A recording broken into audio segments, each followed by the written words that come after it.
Hello everyone, welcome to the online tutorial for Vidya Bhavan Higher Secondary School. So today our topic is class 12 botany, sexual reproduction in flowering plants. So we have done in the topic reproduction in organisms, why the reproduction is necessary, what are the advantages of reproduction, what are the types of reproduction. There are mainly three types: sexual, asexual and vegetative reproduction. Now we will mainly concentrate into the sexual reproduction which is performed by the flowering plants.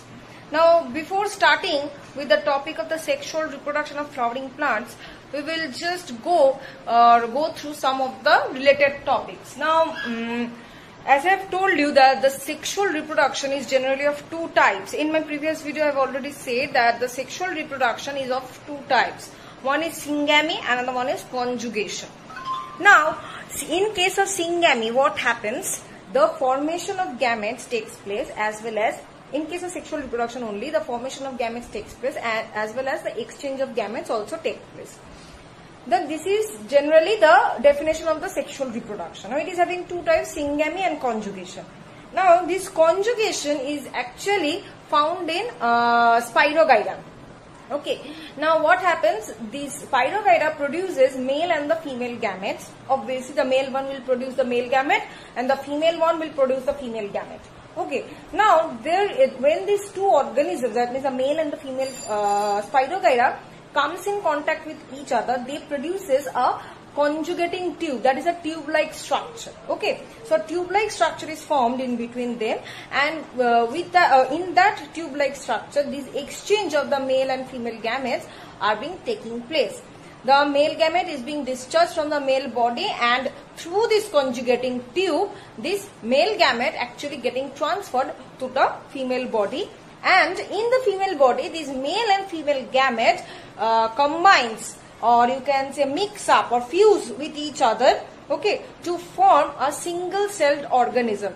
Now after fertilization, okay, after the process of fertilization, the male and the female gamete, in case of general sexual reproduction, what happens? The male and the female gamete fuse with each other and produce a single-celled structure, and that single-celled structure is termed as what? It is termed as the zygote.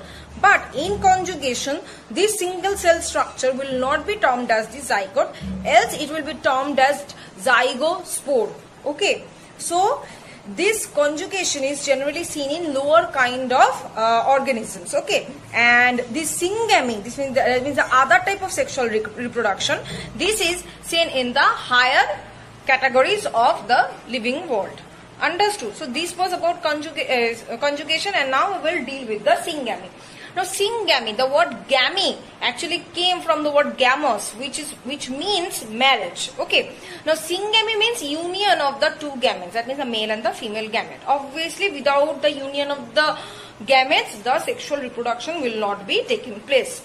Now syngamy is of three types. Okay, as we know that it can be seen in higher categories of plants and animals, and as a result of the fusion of the two gametes, that means male and the female gamete, the single cell structure which will be formed after the fusion, that single cell structure will be termed as the zygote.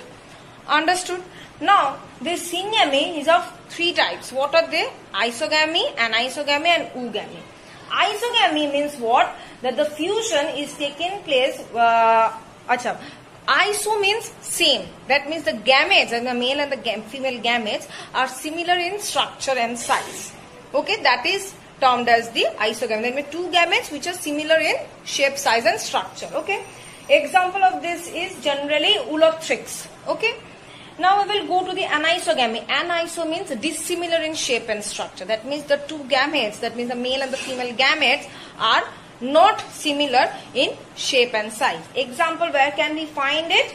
We can actually find it in the Volvox, Chlamydomonas. Okay, we can find this anisogamy. Now we will talk about the oogamy.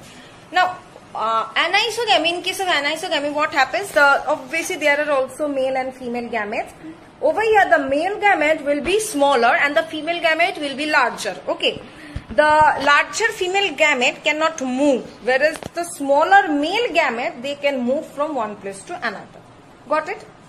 Now coming to the next point, that is the oogamy. What happens? There is also the two types of gametes, male and female gamete. The male gamete is smaller and motile, whereas the female gamete is the larger and passive. Okay. Now the male gamete is called spermatozoids, or you can say sperm. Okay.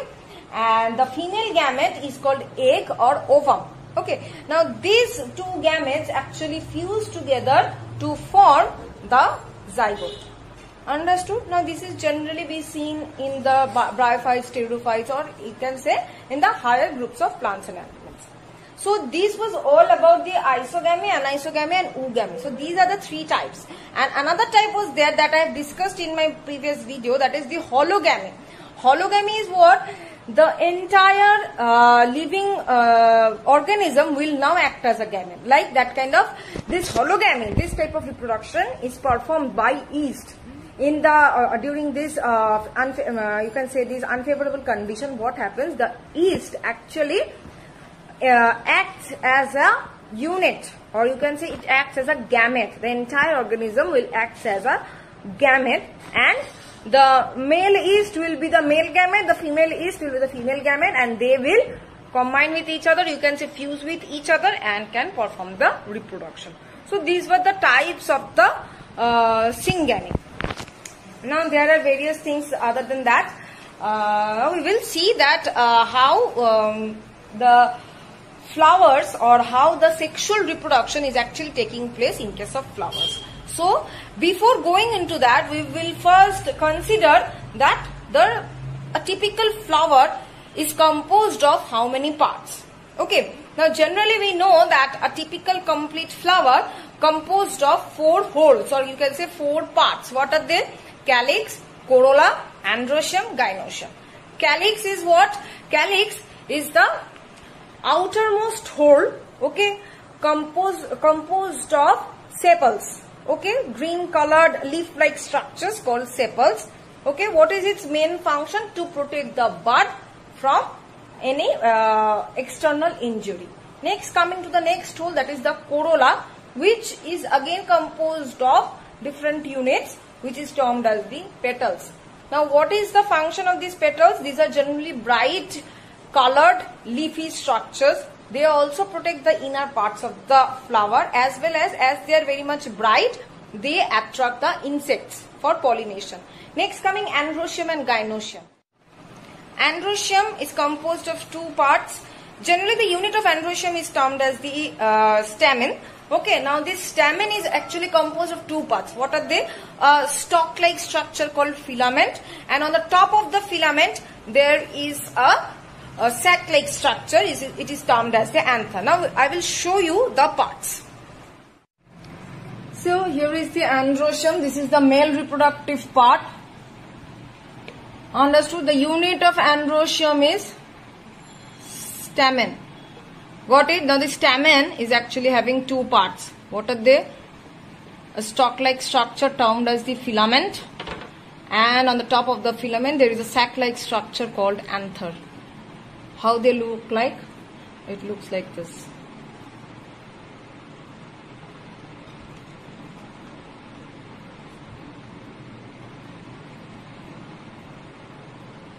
So this is filament and this is anther. So within this anther there are some dotted structures within the anther. Those are termed as the pollen grains. Now these pollen grains will actually take part in the reproduction process. So this was all about androecium. Next is that gynoecium. Gynoecium. This is the female reproductive part. Okay, its units are termed as the carpel. Okay, now the carpel is having 3 parts. What are they? Style, stigma and ovary. Understood? So style, stigma, ovary. How does it look like?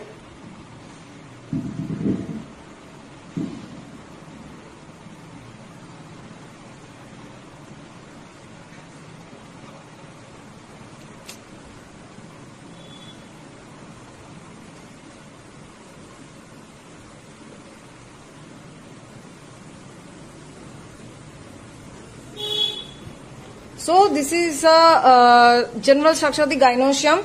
This part is called the stigma. Stigma is the receptor. Receptor of what? Receptor of the pollen grain. That means the pollen grains from the anther will fly from the anther to the gynoecium, and it will generally fall over the stigma, and the stigma will receive the pollen grain. Okay.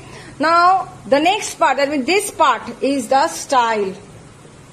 This is a long filamentous structure. Okay. That means this is the passage to the ovary. This is the solen base, basal structure, solen. This is termed as the ovary. Within the ovary there are the ovules, or you can say the egg. Okay. Now this pollen grain from stigma will pass into the style, and after getting into the style, it will continue to go deep into the ovary until and unless it reaches into the ovules to fertilize the egg. Understood? So this was all about the receiving the pollen grains, how the pollen grains are received into the gynoecium. So this was the parts of the flower. Now next we will move on to the next part. Our next part is that pollination. What is pollination? Pollination means transfer of the pollen grains from the anther to the stigma. That is the pollination. Now the pollination is of two types. What are they? Self-pollination and cross-pollination. Got it? So self-pollination, what is the self-pollination? That means when the transfer, that means when the pollen grain of one flower, okay, of a same plant is transferred to the stigma of the another flower, or of the same flower of the same plant, that is the self-pollination. That means that plant needs to be bisexual. Okay, that means the plant should contain both male and female flowers. Okay. Now the cross-pollination is the different thing. That means the male and female plants will be different. Okay. That means from the male plant or the male flower, the pollen grains are being transferred to the female flower of the another plant. That is the cross-pollination. Okay, that means two plants are involved, and the plants are unisexual in nature, not bisexual. Okay, so these are the general thing. This is the general differences between self and cross-pollination. Now the next topic is that the agents which are required for the pollination. What are the agents that are generally required? First of all, we'll go wind pollinated. That means the first agent required is wind, or you can say wind pollinated. That means in order to perform the pollination, wind is required. Now in this type of pollination, the pollen grains should be lighter in weight, otherwise they cannot be carried out by the wind. Okay. So generally example of these plants are generally maize, paddy. These are the general examples. Next is water. That means the pollen grains will be carried out by the water. In this type of pollination also, the pollen grains must be very light in weight. Otherwise they will sink down into the water. They cannot float on the water. And moreover that, these pollen grains should be water resistant. Okay, otherwise they can get destroyed. Okay. Next is that animal pollinated, or you can say zoo pollinated. That means here who will carry the pollen grains? Animals. Okay. So in order to carry the pollen in these pollen grains, the pollen grains must be sticky, so that they can stick onto the body surface of those animals, those who will carry it. Next of all, that these animal pollinated flowers should have the scent or sweet scent, or you can say the food, in order to attract the animals. Next is insect pollinated. In order to attract the insect, the petals should be brightly colored. The flowers should be sweetly scented. Okay. And the pollen grains must be very much sticky. Next is that bird pollinated. That means these flowers or these pollens should be sticky, as well as they should produce the food in order to attract the bird, and they should be very much, you can say, very much attractive. Okay, so this was all about the pollination. Now our next topic we will continue in our next video.